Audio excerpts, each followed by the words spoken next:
first I want you to envision a big old hula hoop. All right? Now, all of your people that you serve currently, that you want to serve, anybody you're going to touch is inside this big giant hula hoop. Now, there's one kind of leader who stands in the middle of all of those people going, hey everybody. And the direct people around them go, yeah, let's do that. And so they start moving that way. But the mass of people around them can't get the inertia because the people on the outer edges can't even hear the person in the middle. So then it's like playing telephone, right? The people here are trying to communicate that and they communicate it outward, and pretty soon nobody knows what the actual message is and nobody knows which way was that way. So you end up stagnant, right? You're just standing in one place. Nobody's moving. Everybody wants to move. They want to hear what you have to say, but you're not amplifying your voice enough and you're not guiding them. You're just going, let's do a thing. And it's a convincing, right? You're constantly convincing.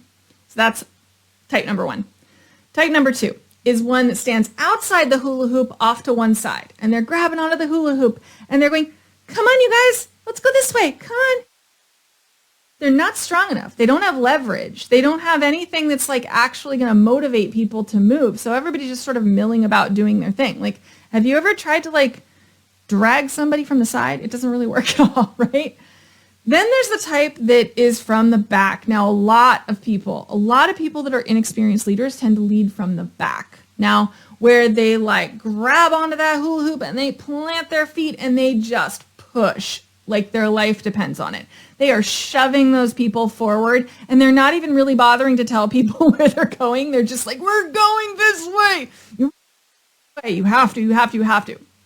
Now, this can actually be like a little effective because there's inertia behind it. You know, there's some actual movement.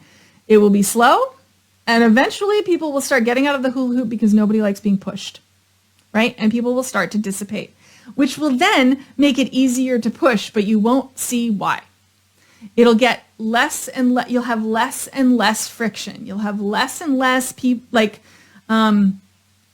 less and less inertia pushing back on you, but you won't realize it's because people are leaving. There's less humans to push because they don't like your message. So the people that stay are a very specific type of people who like to be pushed. And guess what? Those are the absolute worst clients. The worst. Those are the people who don't take any kind of level of agency for their own work and progress in the world. Those are the ones that are constantly relying on you, that become entirely dependent on you in every possible way to move them forward because they're not actually moving under their own power. They're moving under yours. Okay. Then there's the kind that stands in the front, grabs the hula hoop behind them and starts dragging, right? They move like snails. Now, they are, again, relatively effective because they are moving people forward.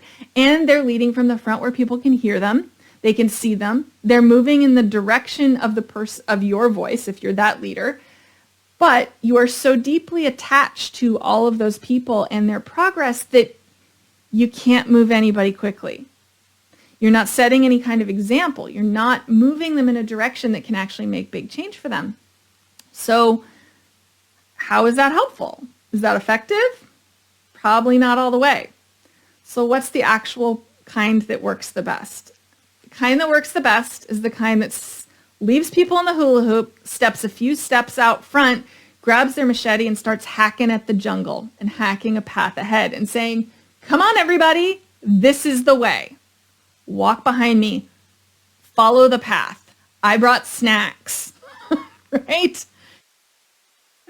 It actually can be effective because they're focusing their energy on carving a path for the people behind them, lowering friction points, creating ease, and everyone can hear them from out front. They're saying, I have stepped ahead of you. I know the path is safe. I see the road ahead. Follow me.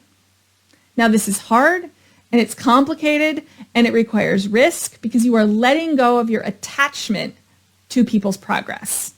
It's not a simple thing, but it is the most effective.